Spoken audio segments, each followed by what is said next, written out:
El propio director de Gendarmería, Rubén Pérez, reconoció la grave crisis que enfrenta esta institución. Dijo que desde que asumió el cargo han sido 7 meses terribles. Declaración que hizo tras la inédita fuga de 2 reos que, vestidos con uniformes de gendarme, salieron caminando por la puerta principal de la ex penitenciaría de Santiago. Hecho que se suma a otra serie de escándalos que ha afectado a esta entidad.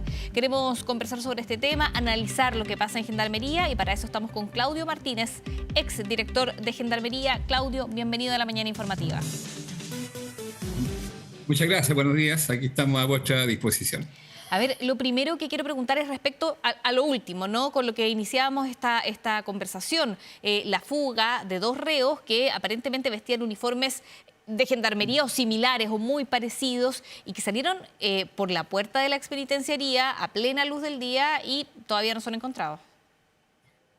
Bueno, cuando uno ve la imagen y cuando escucha el relato porque Gendarmería logró reconstruir el proceso que se produjo para esta fuga, esto es absolutamente insólito y extremadamente grave. Insólito porque cualquiera de nosotros que trabaja en una empresa, de pronto, si ve aparecer algún funcionario nuevo, alguna persona nueva que no le hace sentido con la rutina diaria, salta una alarma o salta algo que llama la atención. Aquí no ocurrió.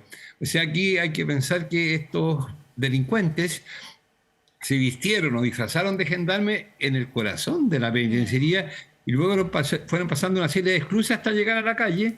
¿Y cómo es posible que ninguno de los funcionarios de Gendarmería que están habituados a trabajar con delincuentes le haya hecho sentido que aparecen 2 personas extrañas vestidas de gendarme? Entonces aquí, evidentemente, que es una situación que compromete gravemente la probidad de los funcionarios de Gendarmería que estaban trabajando ese día y trabajan todos los días en la penitenciaría. Por lo tanto, las palabras del director nacional son de una tremenda honestidad, porque él reconoce que hay una crisis, situación que hasta ahora o hasta hace un mes atrás, porque la primera vez que se refiere a esto de esta manera fue cuando se produjo en la operación Apocalipsis, cuando dice que no puede afirmar que hay un 100% de control de Gendarmería de las cárceles. Esa afirmación marca un antes y un después, en mi juicio, porque el director de Gendarmería asume que está en una crisis, cosa que las autoridades en general relativizaron y han relativizado durante mucho tiempo. Entonces, hoy día esto viene a ser la guinda de la torta de un proceso que se venía incubando y del cual habían numerosas muestras. Los últimos, él lo señala, 7 meses terribles. Sí, lo Entonces, dijo. evidentemente que desde el punto de vista del medio vaso lleno, para poder encontrar soluciones hay que reconocer una crisis y el director de Gendarmería sí lo ha hecho. Sí, Claudio, volviendo a este primer hecho, esta fuga de estos 2 reos, acá, según su análisis y esperando también la investigación que lleve a cabo la Fiscalía, pero ¿debió existir algún tipo de colaboración para que esto se lograra? ¿Colaboración al interior de la expenitenciaría? Por la manera en que salen, muy tranquilos, por la manera en que también logran tener esta vestimenta que les permite eludir cualquier tipo de control. O sea, por mi experiencia que hay una colaboración de principio a fin. O sea, desde el momento que se ingresan esos uniformes o se les transfieren, no se sabe, hasta cuando salen, porque la penitenciaría es un espacio enorme, de grandes dimensiones, y para poder alcanzar la calle se van salvando una serie de esclusas. Bueno, de comienzo a fin, evidentemente que aquí hay una seria sospecha respecto a la probidad de los funcionarios de Gendarmería que estaban trabajando en ese momento y los días anteriores, cuando esto se planifica, porque esto no es un hecho casual, no es que encontraron de pronto un espacio para poder fugarse, como ocurrió con unos presos que están en un tribunal. No, aquí hay una planificación de parte de 2 delincuentes de alta peligrosidad que se visten de una manera y salen tranquilamente. Entonces esto es muy insólito, la verdad es que, pero deja en muy mal pie a una institución que debe ser garante de la seguridad ciudadana y hoy día es clave en el combate en el crimen organizado y de la delincuencia. Por lo tanto, la decisión de llamar al retiro a todas las autoridades, excepto el director, me parece correcto. Me parece que es el camino que se debe seguir, que es ejercer la responsabilidad del mando, que se llama. Claudio, usted habla acá también de una crisis en Gendarmería, también lo decíamos acá, el director dijo, acá han sido 7 meses terribles. ¿De cuándo viene esta crisis? ¿Hace cuántos años que se está incubando esta crisis que se está manifestando el día de hoy? Bueno, las crisis se incuban, las crisis no aparecen de la noche a la mañana, y yo creo que esto se empezó a producir en la medida que apareció este fenómeno de que se conoce como crimen organizado, pero básicamente yo creo que este problema se empieza a incubar de esta manera, cuando se pierde el control de las comunicaciones entre los presos y el exterior, digamos. Y aquí hay un instrumento que es fundamental, que ha cambiado el mundo, que es el teléfono celular. De acuerdo a una estadística, en los últimos años se han requisado más de 100.000 teléfonos celulares interior de las cárceles.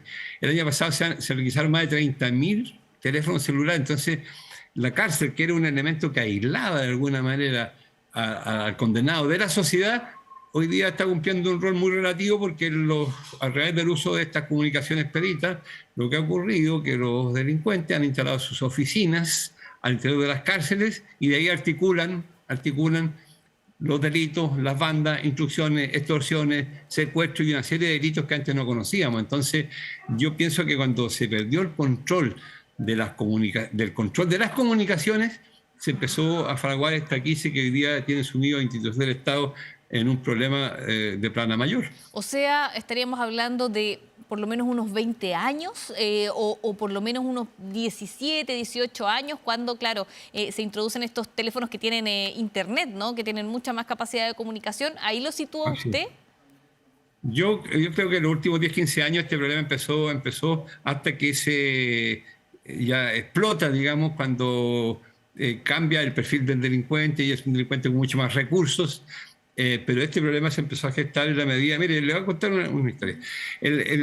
Cuando se construyó la cárcel de alta seguridad hace más de 30 años, se hizo un locutorio, porque en ese momento el grupo Lautaro y también en parte el Frente Patriótico Manuel Rodríguez, que cometió una serie de crímenes ya en democracia, establecieron una fórmula que decía que el concepto de la cárcel combatiente. ¿Qué significaba eso? Que cuando caía un prisionero o un miembro de sus agrupaciones presos, se mantenía activo. ¿Y cómo se mantenía activo? A través de una comunicación hacia el exterior. Eso es lo que ocurre hoy día con el crimen organizado, o sea, es un delincuente activo. Bueno, en ese momento se hizo un locutorio, se intentó hacer un control estricto de las comunicaciones. Como tenía una cierta connotación política, hubo una presión política que hizo que ese locutorio nunca se ocupó. Y eso permitió, entre otras cosas, planificar la famosa fuga del helicóptero, porque estableció una comunicación fluida entre el interior y el exterior. Bueno, ese intento fue una primera señal en el sentido de controlar las comunicaciones. Bueno, luego eso no funcionó, pasó un periodo de cierta latencia en la cual no hubo problemas graves, y luego cuando ya empieza un crimen organizado de otras características, estas medidas probablemente no se tomaron oportunamente como debe haber sido. Y se estableció una fórmula para los delincuentes en la cual el Estado por defecto les entrega prácticamente una oficina, porque no están prófugos, tienen alimentación, tienen salud, educación, si así lo requieren, y tiene una serie de derechos que en definitiva el uso abusivo de esos derechos termina por afectar los derechos humanos de las personas que están en libertad y que no han cometido ningún delito. Entonces, el tema es bien complejo. Yo calculo más o menos el tiempo que usted señala, sí. Pero en los últimos 10 años este tema se agudizó, evidentemente. Claro, Claudio, usted era director de Gendarmería cuando hace 30 años, en el 96, si no me equivoco, usted ahí me corrige, fue la fuga de helicóptero, ¿no? El 96, a fines del 96. A fines del 96. Así fue. Claro. Sí. Entonces, bueno, ahí ese fue un escenario muy distinto, pero alguna enseñanza se puede sacar al respecto. Incluso ahora también se pueden extrapolar algunas cosas. Eso que nos parece muy brutal de la cárcel de Bukele tiene algunos elementos rescatables. Y uno de ellos es la incomunicación. La incomunicación, en una conferencia de prensa, Bukele dijo: aquí no hay un solo teléfono celular, no hay una sola señal. Y con eso logró aislar las bandas del exterior, más allá del trato que a nosotros nos choca bastante de lo que se hace al interior de la cárcel. Pero logró controlar las comunicaciones. Y aquí parece un elemento central hoy día para terminar con la actividad delictual que se fragua al interior de las cárceles. Eso es un elemento central. Y la fuga de ayer, si bien es cierto, son delincuentes comunes, aparentemente, muy graves, pero comunes, no son del mundo del crimen organizado, es una muestra como a lo que se puede llegar cuando no se controlan las comunicaciones. Sí, Claudio, acá, claro, una cosa es el control de las comunicaciones al exterior, que siga la red criminal, pero también cuando hablamos de una crisis en gendarmería, da cuenta que este mundo criminal desde la cárcel empieza a permear, ¿no?, a gendarmería. Entonces, ahí, ¿cómo se evita también esto? ¿Cómo se evita que el crimen llegue a la institución, llegue a los funcionarios de gendarmería? Bueno, el punto que usted señala es clave. Así como se tiene que controlar las comunicaciones de los presos, también hay que controlar el ingreso y salida de los gendarmes. No es posible que los gendarmes entren y salgan como quien sale de su casa todos los días a comprar un cigarrillo en la esquina. Eso ocurre, y seguramente ayer eso es lo que ocurre. ¿Salen caminando? No. En otros países, y en Chile no es. Y este es un tema que todos hemos viajado. Cuando uno viaja, es registrado, se registran las maletas, pasa por un escáner, deja todo tipo de objetos. Uno ingresa a la zona de embarque, un aeropuerto, sin ningún objeto en los bolsillos. Bueno, eso hay que hacerlo con los gendarmes. Y cuando se ha intentado hacer, los gendarmes, estos grupos de gendarmes que pensamos que son corrompidos, han presentado algunos recursos. Pero ese es un tema sencillo de voluntad política que se puede hacer y se debe hacer. O sea, aquí también la mano dura también tiene que venir respecto a los funcionarios de gendarmería, porque este tema está ayudando a todo el servicio y hay funcionarios honestos, la mayoría son honestos, son personas que trabajan y legítimamente viven de eso, de su remuneración. Por lo tanto, el control no es solamente efectivamente a los presos, a la visita y también a los funcionarios. Eso se hace en los aeropuertos, se hace en cualquier fábrica, se hace en una obra en construcción, y no veo por qué no se puede hacer en las cárceles. Mire, en Australia podría dar un director un ejemplo, pero eso es muy sencillo. Además, a los funcionarios, a los gendarmes australianos le hacen colocar sus objetos en bolsas transparentes, de modo de ver lo que está dentro de un bolso.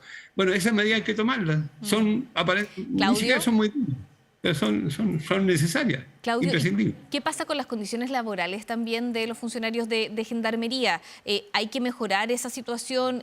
Quizás sus condiciones laborales también generan que puedan estar algunos más expuestos a las redes del crimen organizado, que también le voy a preguntar por eso, por las características también de quienes están en las cárceles hoy día.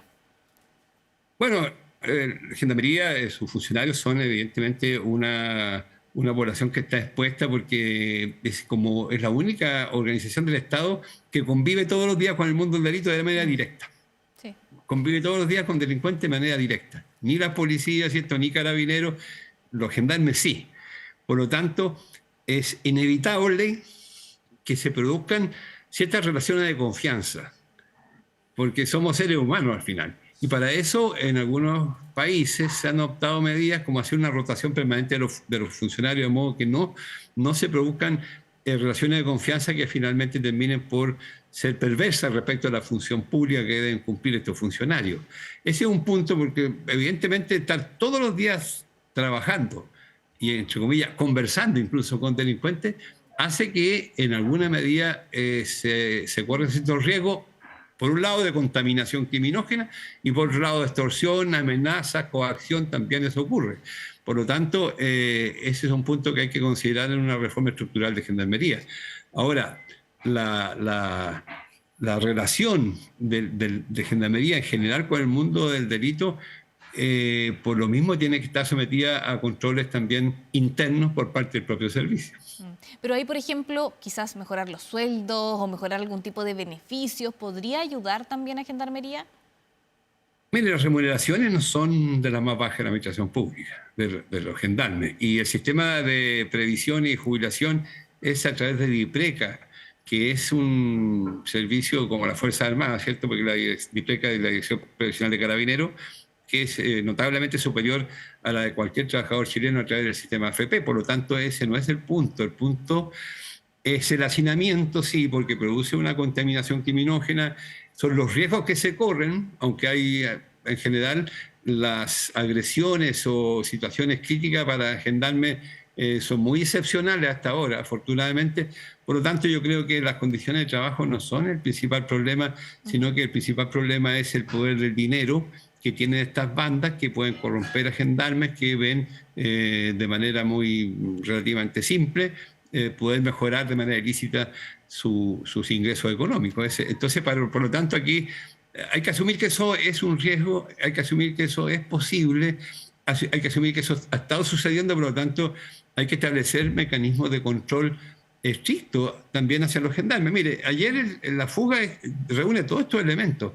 Gendarmería logró reconstruir todo el proceso por las cámaras. Las cámaras al interior de las cárceles no tienen el sentido que tienen las cámaras en las calles, no son un sentido preventivo, sino que reemplazan al ojo humano. No son para dejar constancia de un delito, que es lo que ocurre a diario en las calles, ni para inhibir, son para reemplazar el ojo humano. Y eso también falló absolutamente. Por lo tanto, aquí es duro decirlo, pero la mano dura también tiene que ir para los gendarmes. Otro punto importante, Claudio, acá es el hacinamiento que hay al interior de las cárceles. Leía que hay unos 62.000 internos, es una cifra alta. También mi pregunta acá es cómo el hacinamiento quizás influye en esta crisis de gendarmería. ¿Lo ve como un factor importante? Sí, el hacinamiento es un punto importante y que debe ser abordado evidentemente, que es bien complejo porque la construcción de nuevas cárceles son procesos lentos, no son de la noche a la mañana. Pero ese es un tema que hay que enfrentarlo de alguna manera, porque contribuye a dos cosas. El hacinamiento contribuye al contagio criminógeno, impide una adecuada segregación de los presos, separar a los jefes, ¿cierto?, de los primerizos, supongamos, y también el hacinamiento es un elemento que contribuye a que los gendarmes sean vulnerables, ¿cierto?, a actos de corrupción o de coacción o de amenaza. Entonces es un punto a considerar. El hacinamiento es un punto y segundo, yo creo que para mí dos puntos esenciales. Uno, mejorar la infraestructura, pero también una reforma profunda al sistema penitenciario y a los regímenes que hoy día se están estableciendo al interior de las cárceles, y también una revisión de los derechos de los presos más peligrosos. Y acá, sobre la segregación que usted me nombra, Claudio, ¿cómo debería ser la segregación? Por ejemplo, se habla mucho, no sé cómo lo ve usted, respecto a la influencia de algunas bandas extranjeras, de la llegada y la presencia de bandas extranjeras que tienen otras prácticas. ¿Eso es importante o no? ¿O cómo se debería segregar, separar a la población penal para que quizás no se dé como una situación de contagio, ¿no? De formas, de maneras de criminalidad al interior de las cárceles? Bueno, la segregación tiene varios principios. En este caso, en materia del crimen organizado, de las bandas delictuales, el criterio que, por ejemplo, se usó en Italia fue separar a los jefes de las bandas. O sea, no toda la banda, porque dentro del propio mundo del delito y de los delincuentes también hay coacción respecto a ellos mismos. O sea, ellos reclutan jóvenes, los corrompen, los transforman en sicarios, a veces a costa de las propias vidas de los familiares de estos jóvenes.